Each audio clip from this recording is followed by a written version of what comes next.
Hello friends, आजच्या व्हिडिओमध्ये आपण रेल्वे सामान्य विज्ञान या विषयातील फिजिक्सच्या टॉपिकचं पहिलं चॅप्टर बघणार आहोत. ते म्हणजे मोजमापन, युनिट ऑफ मेजरमेंट. तर विद्यार्थी मित्रांनो, आज हे आपलं पहिलं लेक्चर आहे. या अगोदर आम्ही युट्यूबला 2-3 व्हिडिओ टाकलेले आहेत. ती व्हिडिओमध्ये आम्ही फिजिकल, केमिस्ट्री आणि बायोलॉजी या तीनही सब्जेक्टचा सिलेबस त्यामध्ये डिटेलमध्ये बघितलेला आहे. जर तुम्ही ते व्हिडिओ बघितले नसतील तर त्याची लिंक डिस्क्रिप्शन मध्ये दिली आहे, तुम्ही तिथून बघून घ्या. चला तर मग आजच्या लेक्चरला सुरुवात करूया. मग युनिट ऑफ मेजरमेंट हे आजचा आपला पहिला चॅप्टर आहे. तर विद्यार्थी मित्रांनो, आपल्या सभोवताली काही वस्तू त्यानंतर काही पदार्थ असतात. तर ते मोजमापनासाठी आपल्याला विशिष्ट अशा एककांचा वापर करत असतो आपण. मग ते विशिष्ट एककांचा वापर आपण आतापासून करायला लागलो. परंतु पूर्वीच्या काळामध्ये काय होतं, पूर्वीच्या काळामध्ये कोणत्याही प्रकारचे एकक किंवा मोजमापनासाठी पद्धती वापरल्या जात नव्हत्या. मग ते काय करत होते ती लोक, मग त्यावेळेस ते काय करत होते की सोनं जर मोजायचं ठरलं तर ते गुंजामध्ये मोजत होते. आणि त्यानंतर जर काही अंतर घ्यायचं असेल किंवा काही अंतर मोजायचं असेल तर ते आपल्या हाताच्या कोपऱ्यापासून ते हाताच्या बोटापर्यंतचं माप करून ते त्यानुसार ते काय करत होते, अंतर मोजत होते. म्हणजे त्यावेळेस या पद्धती अस्तित्वात नव्हत्या. मग आता या पद्धती आपण आज या चॅप्टरमध्ये 4 मोजमापनाच्या पद्धती बघणार आहोत. तर त्या कोणत्या आहेत ते बघूया. त्यातली पहिली पद्धत आहे सीजीएस पद्धत. सीजीएस पद्धत म्हणजेच काय, सी म्हणजे सेंटीमीटर, जी म्हणजे ग्रॅम आणि एस म्हणजे सेकंद. तर सेंटीमीटर, ग्रॅम, सेंटीमीटर,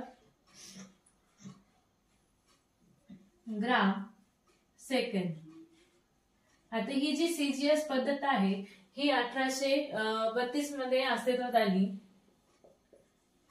त्यानंतर ही पद्धत जर्मनमध्ये वापरली जाऊ लागली. जर्मन या देशामध्ये या पद्धतीचा वापर होत होता. त्यानंतर आपण सेंटीमीटर मध्ये काय करत असतो, तर सेंटीमीटर मध्ये लांबी मोजत असतो. कोणतेही अंतर किंवा लांबी मोजायची असेल तर आपण सेंटीमीटर, मीटर यांचा वापर करत असतो. त्यानंतर ग्राम जे आहे, ग्राम मध्ये आपण वस्तुमान मोजतो. म्हणजेच काय, वस्तुमान मोजतो, बल मोजतो. त्यानंतर द्रव पदार्थ जे असतात ते द्रव पदार्थ आपण ग्राम मध्ये मोजत असतो. त्यानंतर सेकंद मध्ये काय मोजतो, तर सेकंद मध्ये आपण काळ मोजत असतो. काळ किंवा वेळ हे आपण सेकंद मध्ये मोजत असतो. मग दुसरी पद्धत आहे एमकेएस पद्धत.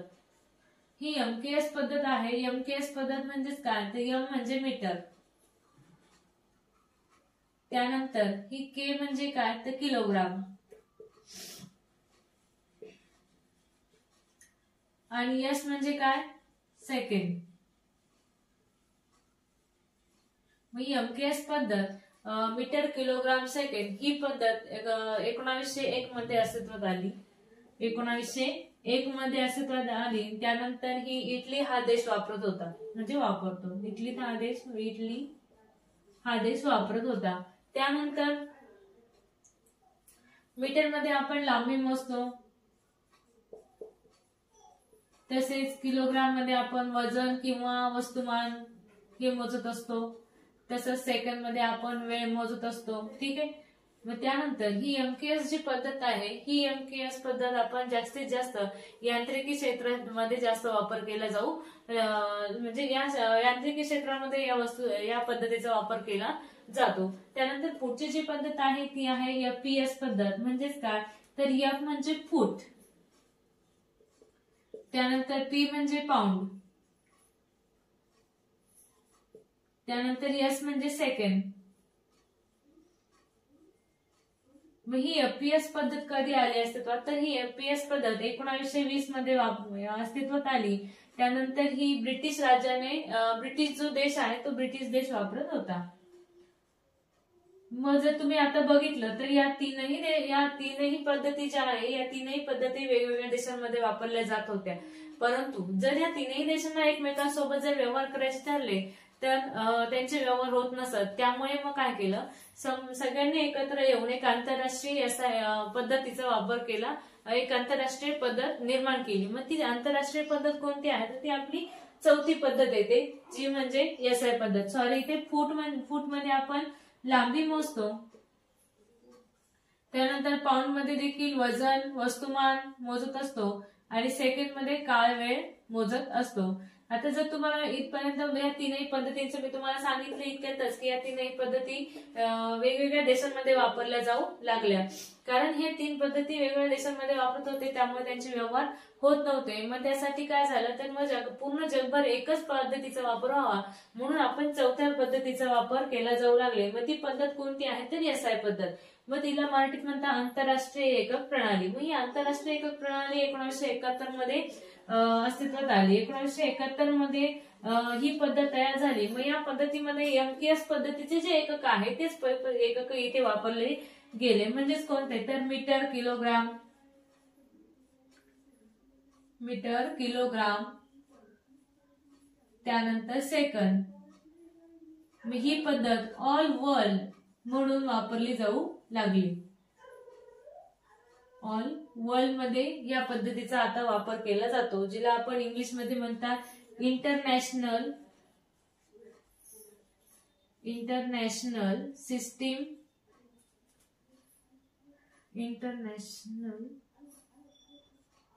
System of unit.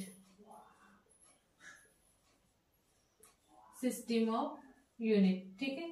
तर आता जर आपण बघितलं तर आता ही पद्धत जी आहे ही सर्वांसाठी एक असल्यामुळे आता जगामध्ये व्यवस्थितपणे एक देश दुसऱ्या देशासोबत व्यवस्थित व्यवहार करू शकतो. त्यामुळे ही पद्धतीचा सगळ्यांनी काय केलं तर स्वीकार केला आणि या पद्धतीचा आता आपण वापर करत आहोत. विद्यार्थी मित्रांनो, तुम्हाला एक्झाम मध्ये रेल्वे एक्झाम मध्ये मूलभूत राशी, त्यानंतर भौतिक राशी ज्या आहे त्या सर्व भौतिक राशींचे SI पद्धतीचे युनिट विचारले जातात, म्हणजेच एकक विचारले जातात. तर त्याचा अभ्यास तुम्ही म्हणजे ते लक्षात ठेवा किंवा ते बघा. त्यामध्ये तुम्हाला मी त्याची डिटेल पुढच्या लेक्चरमध्ये देणार आहे. कोणत्या भौतिक राशीचं कोणतं SI एकक आहे हे मी पुढच्या लेक्चरमध्ये तुम्हाला सांगणार आहे. त्यावेळेस तुम्ही व्यवस्थित अभ्यास करा आणि ते बघा. तसेच पुढचं जे आहे ते एकक. मग आता एकक जर आता तुम्ही बघितले या पद्धती आहे. मग मोजमापन म्हटल्यानंतर तुम्हाला एककाची गरज पडते. मग ते कोणतं एकक आपण आता वापरलं पाहिजे तर ते एकक म्हणजे काय हे आपण या व्याख्येद्वारे बघणार आहोत. मग ती व्याख्या काय आहे? मोजमापनासाठी वापरल्या जाणाऱ्या ज्ञात प्रमाणाला एकक असे म्हणतात. मग कोणतीही वस्तू जे मोजमापन तिचं करायचं असलं तर तिच्यासाठी जे आपण वापरणार आहोत तर ते काय आहे ते एकक आहे. म्हणजेच काय तर एककाचा आपण काय करतो मोजमापन करताना वापर करत असतो. मग या एककाचे प्रमुख 2 प्रकार पडतात. एक फंडामेंटल युनिट आणि दुसरा आहे डिराइव्हड युनिट. मग ते आपण इथे बघणार आहोत. मग ते 2 प्रकार कोणते आहेत ते बघू. एककाचे प्रमुख प्रकार.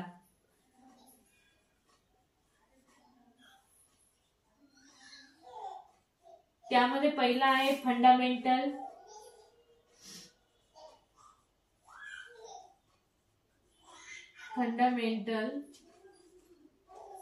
युनिट क्वांटिटी, ज्याला मराठीमध्ये म्हणतात मूलभूत एकक राशी.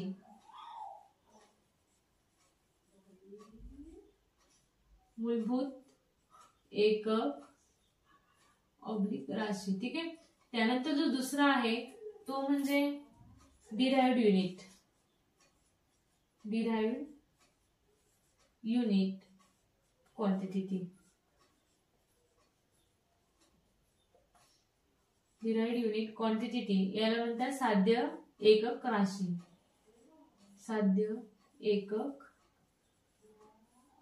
राशी. ठीक आहे. हे जे आहे हे एककाचे प्रमुख 2 प्रकार आहेत. तर यामध्ये आपण पुढच्या लेक्चरमध्ये म्हणजे पुढच्या स्लाइडमध्ये फंडामेंटल युनिट ऑफ क्वांटिटी हे बघणार आहोत. तर विद्यार्थी मित्रांनो, आम्ही तुमच्यासाठी नवीन बॅच सुरू केलेली आहे रेल्वे सामान्य विज्ञानची. ती बॅच जॉईन करण्यासाठी वरती ऍप दिलेला आहे, तुम्हाला बोर्डवरती दिसत आहे. ऍपचं नेम आहे रेल्वे प्रेमी मराठी क्लासेस. हे ऍप तुम्ही प्ले स्टोर वरनं डाउनलोड करून तिथून तुम्ही आमची रेल्वे सामान्य विज्ञानची, त्यानंतर गणित आणि बुद्धिमत्ता या 3ही सब्जेक्टची बॅच तिथून घेऊ शकता. जर तुम्हाला बॅच जॉईन करण्यासाठी काही अडचण किंवा काही डाऊट्स येत असतील तर तुम्ही खाली व्हॉट्सअप नंबर दिलेला आहे 7350935262 या नंबरवरती तुम्ही मेसेज करू शकता. तसेच विद्यार्थी मित्रांनो, पुढच्या लेक्चरमध्ये आपण फंडामेंटल युनिट ऑफ क्वांटिटी हा पहिला जो प्रकार आहे एककाचा तो पुढच्या लेक्चरमध्ये बघणार आहोत. भेटूया पुढच्या लेक्चरमध्ये. सॉरी पुढच्या स्लाइडमध्ये. हॅलो फ्रेंड्स, मागच्या स्लाइडमध्ये आपण मोजमापन हे चॅप्टर बघत होतो, सुरुवात केली होती आपण. त्यामध्ये आपण एकक म्हणजे काय बघितलं, त्यानंतर मोजमापनाच्या ज्या वेगवेगळ्या पद्धती आहेत त्या पद्धती, प्रमुख 4 पद्धती आपण त्या मागच्या स्लाइडमध्ये बघितल्या. त्यामध्ये होती MKS, CGS, त्यानंतर FPS आणि SI. तर या 4 पद्धती आपण त्या स्लाइडमध्ये बघितल्या. त्यानंतर आपण एकक म्हणजे काय बघितलं. तसेच मी तुम्हाला त्या लेक्चरमध्ये सांगितलं होतं की एककाचे प्रमुख 2 प्रकार पडतात आणि ते 2 प्रकार, एक पहिला होता फंडामेंटल युनिट ऑफ क्वांटिटी आणि दुसरा होता डिराइव्हड युनिट ऑफ क्वांटिटी. तर आजच्या या स्लाइडमध्ये आपण फंडामेंटल युनिट ऑफ क्वांटिटी हा म्हणजेच मूलभूत एकक राशी हे बघणार आहोत. तर मूलभूत एकक राशी म्हणजेच काय, तर मग ज्या राशी दुसऱ्या राशींवरती अवलंबून राहत नाही, म्हणजे ज्या राशींचे एकक दुसऱ्या राशींवरती अवलंबून राहत नाही, ते स्वतःचं अस्तित्व स्वतः निर्माण केलेलं असतं आणि त्या स्वतःवरती अवलंबून असतात. त्या दुसऱ्या एककांवरतून वरून तयार झालेल्या नसतात. अशा राशींना आपण काय म्हणतो, तर मूलभूत राशी किंवा मूलभूत एकके असे म्हणतात. मग त्याची व्याख्या कशी केली जाऊ शकते, तर मग ती बघा व्याख्या. ज्या भौतिक राशींचे एकक हे दुसऱ्या राशींवर अवलंबून नसते त्यांना मूलभूत राशी किंवा एकक असे मूलभूत राशी व एकक असे म्हणतात. मग तुम्हाला आता इथे समजलं असेल तर की काय म्हणजे जसं की वस्तुमान आहे, लांबी आहे, काळ आहे, टेम्परेचर, त्यानंतर विद्युत धारा, तेजस्वी तीव्रता, असे जे प्रकारचे मूलभूत राशी आहे यांची जर एकके बघितलं तर ही एकके त्यांची स्वतः निर्माण झालेली आहे, ते दुसऱ्यांवरती अवलंबून नाहीये. त्यामुळे मग ही उदाहरणे कुठे लागू होतात, तर ते फंडामेंटल युनिट ऑफ क्वांटिटी मध्ये लागू होतात. मग ती आपण या चार्टद्वारे बघणार आहोत. या चार्टमध्ये आपण मूलभूत राशी, प्रामुख्याने मूलभूत राशी या 7 आहे, त्या 7ही आपण या चार्टद्वारे बघणार आहोत. त्यांची एकके बघणार आहोत. त्यानंतर त्या कोणत्या सिम्बॉलने ओळखले जातात हे आपण या चार्टद्वारे बघणार आहोत. त्यामध्ये पहिली आहे लांबी, लेंथ. त्याचं मूलभूत एकक आहे मीटर. ठीक आहे. मग आपण लांबी म्हटल्यानंतर आपण लांबीमध्ये काय काय यूज करू शकतो, सेंटीमीटर येतं, सेंटीमीटर, त्यानंतर मीटर येतं, त्यानंतर आपलं फूट येतं, त्यानंतर इंच येतं. हे काय झालं, हे जे आहे हे एकक आपण या लेंथसाठी यूज करू शकतो. पण आपल्या एसआय पद्धतीमध्ये लांबीसाठी आपलं मूलभूत एकक म्हणून काय वापरलं जातं, तर मीटर हे एकक वापरलं जातं. आणि मीटरसाठी कोणता सिम्बॉल वापरला जातोय, तर एम हा सिम्बॉल वापरला जातोय. त्यानंतर दुसरं आहे वस्तुमान. मग हे दुसरं जी मूलभूत राशी आहे वस्तुमानला इंग्लिशमध्ये म्हणतात मास. मग वस्तुमान आहे ते वस्तुमानामध्ये काय मोजलं जातं, तर जसं की वस्तुमानामध्ये आपण द्रव पदार्थ मोजले जातो, जे वजन आहे ते या वस्तुमान याच्यामध्ये काउंट केलं जातं. मग हे वस्तुमानामध्ये जर तुम्ही बघितलं तर इथे आपण ग्राम, किलोग्राम यामध्ये आपण ते मोजतो, ग्राम, किलोग्राम. ठीक आहे. यामध्ये आपण काय करतो ते मोजतो. मग त्याचे एसआय युनिट मध्ये एसआय एकक मध्ये जर बघितलं तर किलोग्राम हे काय झालं, मूलभूत एकक झालं. आणि त्याचं चिन्ह काय आहे, तर केजी हे त्याचं सिम्बॉल आहे. मग या सिम्बॉल आपण या वस्तुमान या राशीसाठी वापरला जाऊ शकतो. जर तुम्हाला माहितच असेल की आपण अर्धा किलो जर म्हटलं तर 500 ग्रॅमचं वजनचा हे घेतो आपण, वजन घेतो. त्यानंतर मग 1000 किलोग्राम बरोबर किती होता आपला, 1000 ग्रॅम बरोबर 1 किलोग्राम आपण इथे करतो. ठीक आहे. हे तर तुम्हाला माहितच असेल. सेम टू सेम तसंच आहे इथे पण आपण किती, 100 सेंटीमीटर बरोबर 1 मीटर, बरोबर आहे ना. हे तर तुम्हाला माहित असेल. म्हणजे आपण यांचा वापर कुठे करतो, या मूलभूत राशीमध्ये करतो. त्यानंतर पुढे आहे टाइम, काळ आणि टाइम. आता टाइम मध्ये आपण जर बघितलं तर किती, त्याचा मूलभूत एकक आहे सेकंद आणि त्याचं चिन्ह आहे यस. यामध्ये जर बघितलं तर 36 सेकंद बरोबर किती होतं, 36 सेकंद बरोबर 60 मिनिटे तयार होतात, बरोबर आहे ना. त्यानंतर 60 मिनिटांचा 1 तास तयार होतो, 1 आवर. ठीक आहे, 1 आवर 60 मिनिटांचा 1 तास तयार होतो, हे तुम्हाला इथे माहिती आहे. मग काळामध्ये आपण आपला कोणता पण म्हणजे यामध्ये आपण टाइम वेळ मोजू शकतो. त्यानंतर चौथी राशी आहे तापमान, टेम्परेचर. तिचं मूलभूत एकक आहे केल्विन, इंग्लिशमध्ये केल्विन. त्यानंतर त्याचं सिम्बॉल आहे के. त्यानंतर पुढे आहे विद्युत धारा, इलेक्ट्रिक करंट. त्याचं मूलभूत एकक आहे एम्पियर. त्यानंतर त्याचं चिन्ह आहे ए. त्यानंतर पुढचं जे आहे 6 नंबरचं आहे तेजस्वी तीव्रता, ल्युमिनियस इंटेन्सिटी. मूलभूत एकक आहे कंडेला. त्यानंतर त्याचं चिन्ह आहे सीडी. त्यानंतर 7वी जी लास्ट वाली राशी आहे ती आहे पदार्थांची राशी, अमाऊंट ऑफ सबस्टन्स. त्याचं मूलभूत एकक आहे मोल. इथे स्पेलिंग बघा, इथे मोलची स्पेलिंग आहे MOLE, बट त्याचा सिम्बॉल जो आहे तो MOL आहे, ई कट आहे, म्हणजेच तुम्हाला त्याच्यावरनं कळून जाईल. मग हे जे आहे ह्या मूलभूत 7 राशी फंडामेंटल युनिट ऑफ क्वांटिटीच्या आहे. आता पुढे या मूलभूत राशी ज्या आहे यांच्या सोबतच काही पूरक कोन देखील आपल्याला या फंडामेंटल युनिट ऑफ क्वांटिटी मध्ये बघायला भेटतात. तर मग यामध्ये जर तुम्ही बघितलं तर मीटर, किलोग्राम, सेकंद, त्यानंतर हे केल्विन, एम्पियर, कॅन्डेला आणि मोल यांच्यावरती तुम्हाला एक्झाम मध्ये SI युनिट कोणते आहे किंवा मूलभूत राशी कोणत्या आणि मूलभूत राशींची एकके कोणती असे रेल्वे एक्झाम मध्ये तुम्हाला क्वेश्चन विचारले जाऊ शकतात. तसेच जर तुम्ही बघितलं तर आता तुमची जी ALP ची जी एक्झाम झाली आहे, ALP 25 नोव्हेंबर 2024 ची, त्याच्यामध्ये बरेचसे किलोग्राम, मीटर आणि सेकंद वरती काही तुम्हाला या तीनही याच्यावरती क्वेश्चन आलेले आहेत. तर तुम्ही ते सॉल्व्ह केले असेल, त्यातून तुम्हाला समजलं असेल. आता ते पुढचे जे 2 कोन आहे ते कोण कोणते आहे? पहिला आहे साधा कोन, त्याला इंग्लिशमध्ये म्हणतात प्लेन अँगल. त्यानंतर दुसरा आहे घन कोन, इंग्लिशमध्ये म्हणतात सॉलिड अँगल. आता हा साधा कोन जो आहे त्याला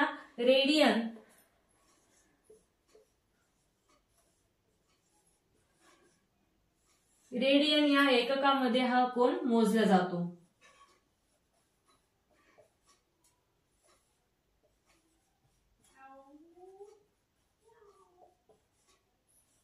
मग याचा सिम्बॉल काय आहे? तर याचा सिम्बॉल आहे RED. इथे मी कंसात टाकते सिम्बॉल.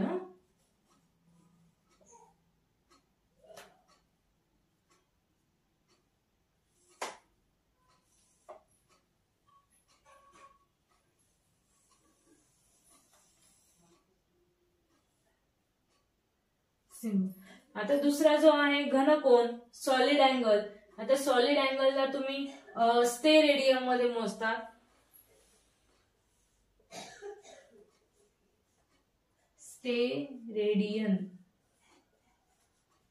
स्टेरेडियन या एककामध्ये आपण हा मोजतो.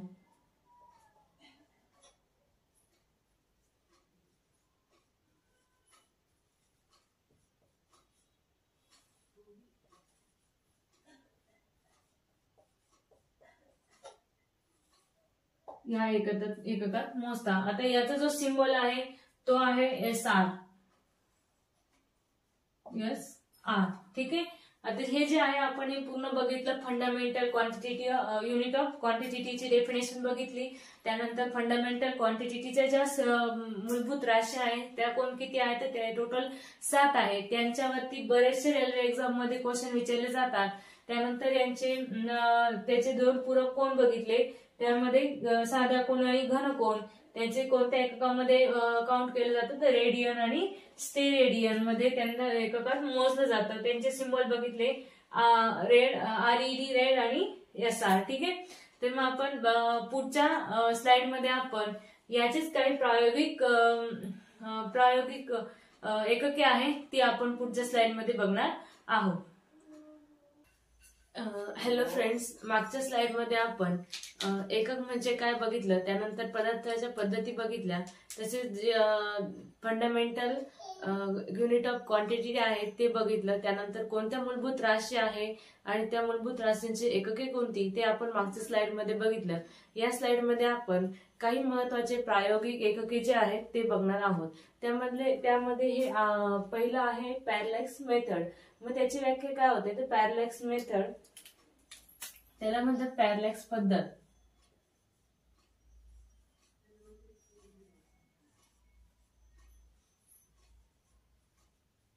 पॅरलॅक्स पद्धत तर त्याची व्याख्या आहे निरीक्षकांच्या स्थितीमध्ये होणाऱ्या बदलामुळे वस्तूच्या स्थितीमध्ये होणाऱ्या आभासी बदलास पॅरलॅक्स पद्धत असे म्हणतात. ही पॅरलॅक्स पद्धत आता तुम्ही जर बघितलं तर सूर्य आणि पृथ्वी यांचे जर अंतर मोजायचं झालं तर मग ते आपण सेंटीमीटर, मीटर किंवा फूट, इंच या एककांचा वापर करून ते मोजू शकत नाही. म्हणून मग आपल्याला तिथे पॅरलॅक्स मेथड म्हणजेच पॅरलॅक्स पद्धतीचा वापर करावा लागतो. मग पॅरलॅक्स पद्धतीचा वापर करण्यासाठी आपण काय करतो, पृथ्वी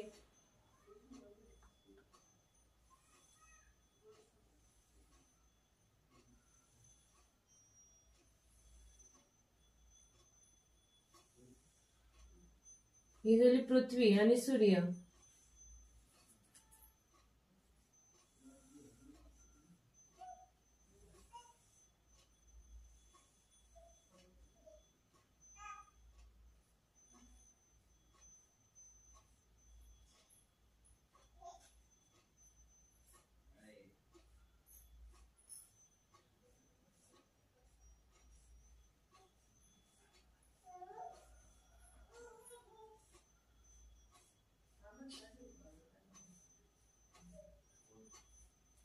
पृथ्वी आणि सूर्य या दोघांमधील अंतर जर मोजायचं तर ते आपण पट्टीने किंवा फूट, इंच या एकांचा वापर करून मोजू शकत नाही. तर मग हे मापन मोजण्यासाठी आपल्याला काय करावं लागेल तर ही पॅरलॅक्स मेथड जी आहे ती यूज करावी लागेल. म्हणजेच काय तर जास्तीत जास्त पृथ्वी आणि सूर्य यांसारखे यांमधील अंतर मोजायचं ठरलं तर आपल्याला पॅरलॅक्स मेथड आपल्याला वापरावी लागते. त्यानंतर दुसरी गोष्ट अशी आहे की 2 ग्रहांमधील अंतर मोजण्यासाठी देखील पॅरलॅक्स मेथडचा वापर केला जातो. बरोबर आहे की नाही. मग तसेच पुढे बघा, आता तुम्हाला इथे दिलेलं आहे उदाहरण दिलेलं आहे 1 पारसेक म्हणजेच किती 3.26 प्रकाश वर्ष. म्हणजेच काय तर हे जे आहे एका प्रकाश वर्षाचं मापन दिलेलं आहे. ठीक आहे. मग ही जी मेथड आहे ही सर्वात मोठी मेथड म्हणून ही जी आहे ही सर्वात एकक म्हणून वापरलं जातं. सर्वात मोठे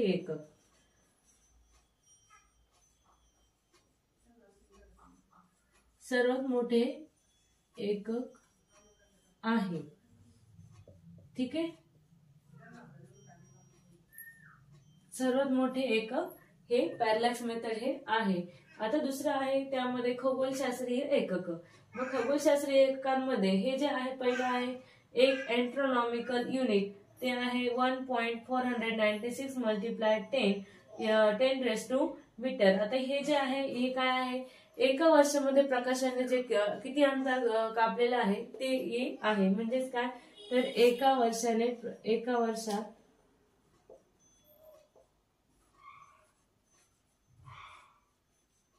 प्रकाशाने कापलेले अंतर.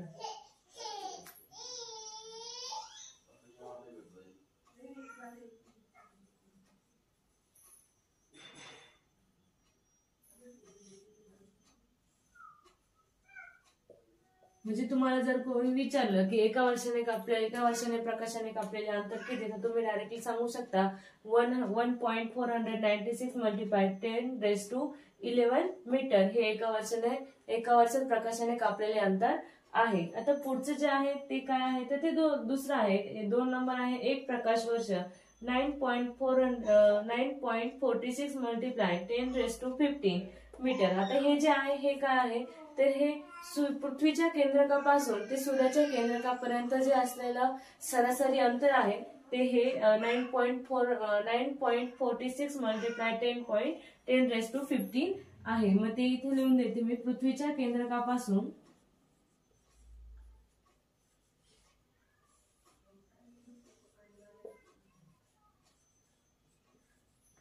केंद्रकापासून ते सूर्याच्या केंद्रकापर्यंत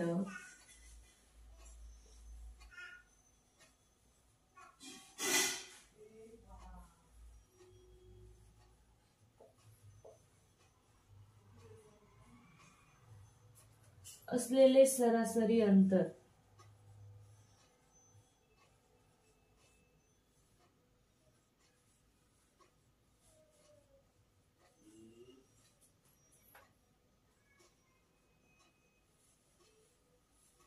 जर आता तिथे तुम्हाला एक्झामला क्वेश्चन आला की पृथ्वी ते सूर्य या दोघांमधील अंतर किती आहे सरासरी, तर तुम्हाला हे सांगता आलं पाहिजे की 1 प्रकाश वर्ष बरोबर 9.46 मल्टिप्लाय 9.46 मल्टिप्लाय 10⁻15 मीटर हे पृथ्वीच्या केंद्रकापासून ते सूर्याच्या केंद्रकापर्यंत असलेले सरासरी अंतर आहे. त्यानंतर परत तुम्हाला हा पण क्वेश्चन विचारला जाऊ शकतो की 1 ॲस्ट्रॉनॉमिकल युनिट म्हणजे किती, तर मग ते किती आहे 1.496 मल्टिप्लाय 10⁻11 मीटर. म्हणजेच त्याचं ते कशाचं मोजमापन आहे, तर ते एका वर्षात प्रकाशाने कापलेले अंतर जे आहे ते 1.496 मल्टिप्लाय 10⁻2 मीटर आहे. आणि त्यानंतर तुम्हाला असा पण क्वेश्चन विचारला जाऊ शकतो की 1 पार्सेक म्हणजे किती, तर मग 1 पार्सेक बरोबर किती येत आहे 3.26 प्रकाश वर्ष. ठीक आहे, समजलं असेल आता. तर विद्यार्थी मित्रांनो, आपण आतापर्यंत या लेक्चरमध्ये एक पदार्थ मोजण्याच्या प्रमुख 4 पद्धती बघितल्या. त्यानंतर एकक म्हणजे काय बघितलं. त्यानंतर एककाचे जे मूलभूत प्रकार आहे त्यामध्ये पहिला प्रकार बघितला फंडामेंटल युनिट ऑफ क्वांटिटी, ज्याला आपण मराठीमध्ये मूलभूत राशी आणि एकके असे म्हणतो. तर त्याचे प्रमुख 7 जे आहे त्या मूलभूत राशी आपण बघितल्या, त्यांचे एकके बघितले. त्यानंतर आपण काही प्रायोगिक एकके जे आहेत ते बघितले आणि काही खगोलशास्त्रीय एकके आहेत ते बघितले. पुढच्या लेक्चरमध्ये आपण जो मूलभूत प्रकार आहे एककाचा जो दुसरा प्रकार आहे डिराइव्हड क्वांटिटी ऑफ युनिट, हा आपण पुढच्या लेक्चरमध्ये बघणार आहोत. तर पुढच्या लेक्चरमध्ये आपण तो बघूया. व्हिडिओ आवडल्यास व्हिडिओला लाईक तसेच चॅनलला सबस्क्राईब करायला विसरू नका.